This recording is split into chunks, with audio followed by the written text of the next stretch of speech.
Welcome to STV life. இன்றைக்கி வீடியோவில் என்ன பார்க்க போகிறோன்னா, இன்றைக்கி நாம் பார்க்க போகிறது சாதாரண ஒரு அரசியல் தலைவரோட வரலாறு கிடையாது. ஒரு கட்சியோட தொண்டனாக தொடங்கி மேயராக, அமைச்சராக, இன்னைக்கு தமிழகத்தோட முதலமைச்சராக உயர்ந்திருக்கக்கூடிய முத்துவேல் கருணாநிதி ஸ்டாலின் என்கிற ஒரு உழைப்பாளியோட கதையை தான் பார்க்க போகிறோம். மார்ச் 1ஆம் தேதி 1953 வருஷம் பிறந்திருக்காரு. இவருடைய தந்தையார் முன்னாள் முதலமைச்சர் கலைஞர் கருணாநிதி அவர்களும், தாயார் தயாளு அம்மா. அவர் பிறந்த நேரத்தில் ரஷ்யாவோட அதிபரான ஜோசப் ஸ்டாலின் அவர்கள் மறைந்ததுனால அவருடைய நினைவாக கலைஞர் கருணாநிதி அவர்கள் தன்னுடைய மகனுக்கு ஸ்டாலின்கிற பெயரை சூட்டியிருக்காரு. அரசியல் வாரிசாக இருந்தாலுமே அவர் சந்தித்த சவால்கள் அதிகம்.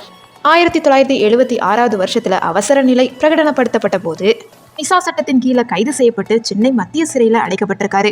அங்கே அவர் அனுபவித்த சித்திரவதைகள் அவரது அரசியல் பாதையை இன்னும் உறுதியாக்குச்சு. சிறையில் இருந்தபடியே தனது இறுதி ஆண்டு கல்லூரி தேர்வுகளையுமே எழுதி முடிச்சிருக்காரு. 1980களில் திமுக இளைஞர் அணியை உருவாக்கி பட்டி தொட்டி எங்கும் கட்சியை வளர்த்தெடுத்தாரு. சுமார் 30 ஆண்டுகளுக்கும் மேலாக அதன் செயலாளராக பணியாற்றியிருக்காரு.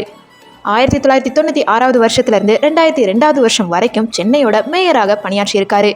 சிங்கார சென்னை திட்டத்தின் மூலம் நகரின் உள்கட்டமைப்பை மேம்படுத்தி மாநகர தந்தைங்கிற புகழையும் பெற்றிருக்காரு.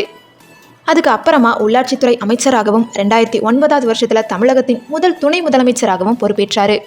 கலைஞர் கருணாநிதி அவர்களோட மறைவிற்கு அப்புறமா 2018 திமுக தலைவராக பொறுப்பேற்றாரு.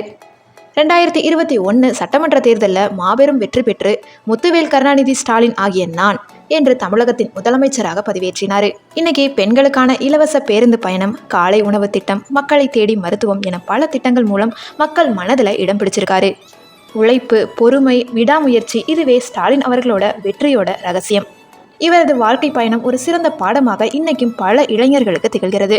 இந்த வீடியோ உங்களுக்கு பிடிச்சிருக்கும்னு நினைக்கிறேன். பிடிச்சிருந்துச்சுன்னா இந்த வீடியோக்கு ஒரு லைக் பண்ணுங்கள், கமெண்ட் பண்ணுங்கள், ஷேர் பண்ணுங்கள். சப்ஸ்கிரைப் பண்ணாமல் பார்த்துக்கிட்டு இருந்தீங்கன்னா ப்ளீஸ் சப்ஸ்கிரைப் பண்ணிக்கோங்க. தேங்க்யூ ஸோ மச் ஃபார் வாட்சிங்.